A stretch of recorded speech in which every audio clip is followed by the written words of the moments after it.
MindsEye has some really cool elements that a lot of people don't even know about because all they see is this very cool cinematic trailer with some good action and explosions. But today we're going to dive into some of the very cool things that kind of got revealed recently, where I checked out an interview where the developers said some things that are super interesting and kind of change a little bit more from what I've been telling you guys from what the developers said. So before we get started, if you're new here, Mind's Eye is a action thriller game that you're going to be, having these tactical battles, explosions, and there's going to be stealth moments. There's going to be some puzzle stuff. There's a little bit of everything. The developer said they try to mix it up a little bit with mini games like CPR and things like that. It's just little extra features on top of the general gameplay stuff that we know and love. But what I'm very much interested in is some of the other elements on this game. And so to kind of give you the premise of it all, this is Red Rock. It is one of the most safest cities, supposedly, because of these robots. But as you can see, something happens and this robot goes rogue and the story starts unfolding. You are playing Jacob, this gentleman here who is coming back to live a normal life after being in the military. But he happens to have a mind's eye, which is a neural implant that's in his back of his neck, aka towards his brain, that's affecting his memory of what has happened in the past. And this is a very mysterious thing. And this city supposedly being so safe kind of seems like it's mind controlling people with a device like this. And of course, all the drones and all the things that are supervising the city kind of suppress the whole city in a dark way, supposedly keeping it safe. But yeah, that being said, it's a very interesting concept and I love all of it. And the story feels very cool. What was said is that it's 16 hours and all of that good stuff, but it's a straight meaningful story where you're going to really go through a full adventure with a character. And originally, a lot of the developers were talking about how they're very focused and detailed on certain things for this game. And they wanted to not give players, this meaningless open world of a lot of content. So they kind of expressed that it's not an open world. It's not some regular thing that we might know. It's a whole nother world. And that is exciting and great information to kind of take in. And as you guys know me, I love games like this. Some action, some thriller, suspense, there's racing and all that. But it kind of worried a lot of people because they said, I'd rather an open world. How are we racing and it's not open world? And that is a good question because we all have that question, right?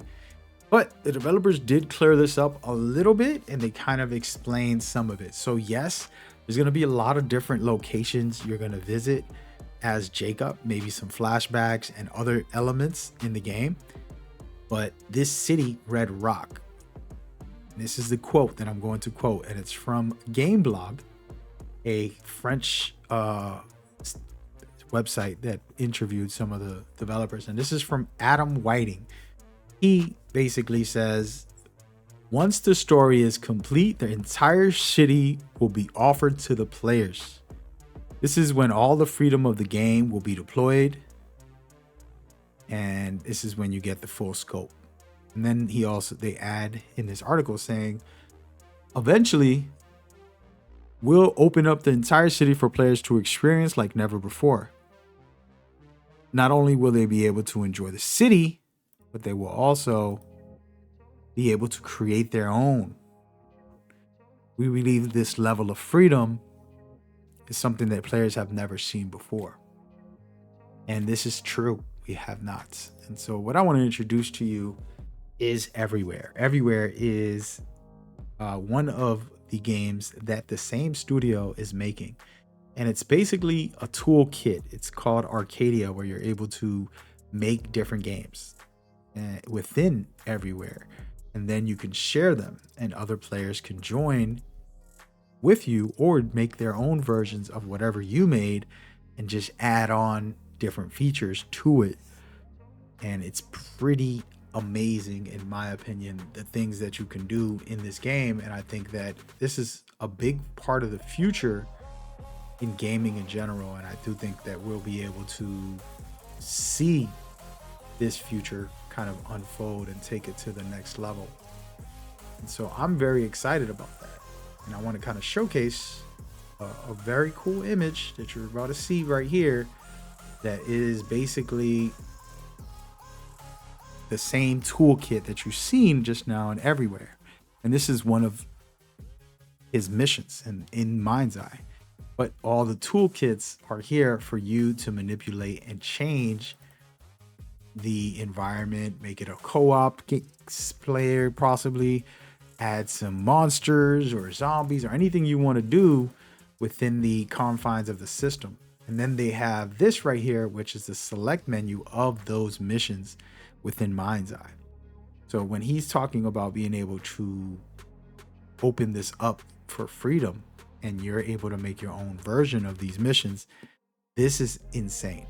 And so this confirms a lot, and they kind of talk about it briefly in this interview, and they don't really say much other than what I just quoted. That was like the main part, but they discussed a lot of the things that I basically expressed about this game, and the things that I feel that makes it so special is that, yeah, you're getting a 16-hour story campaign, and it's pretty much just this linear experience for Jacob.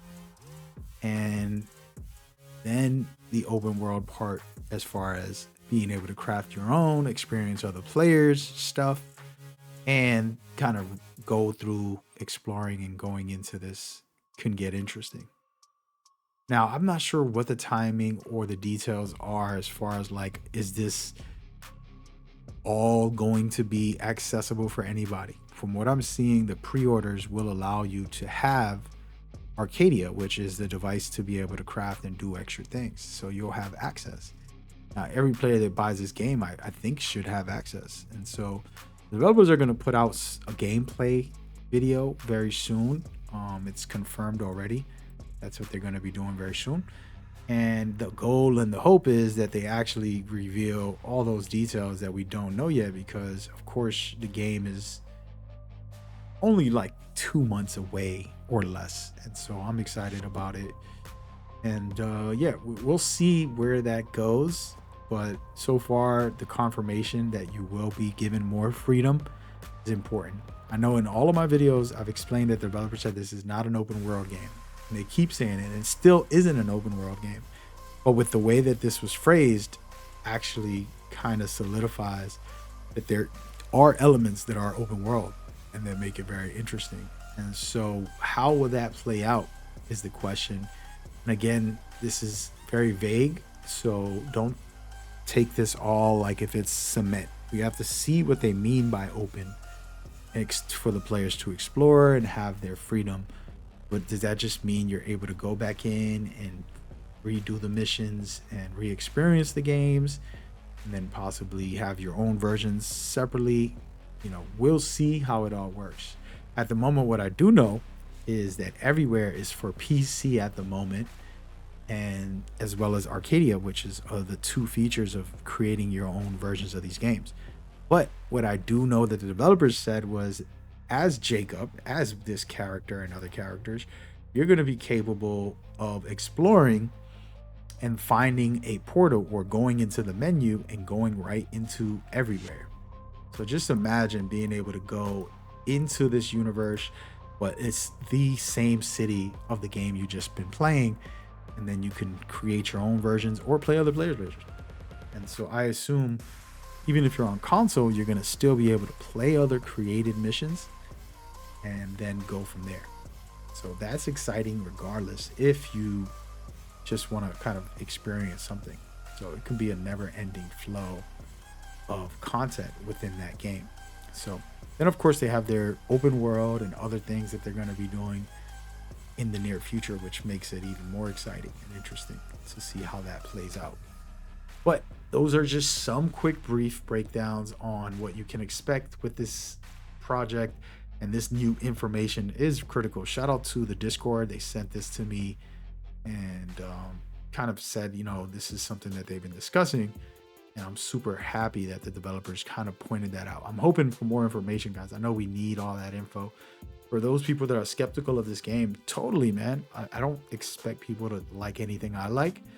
And I also expect you never to purchase anything until you see enough of it to say, yeah, that's for me.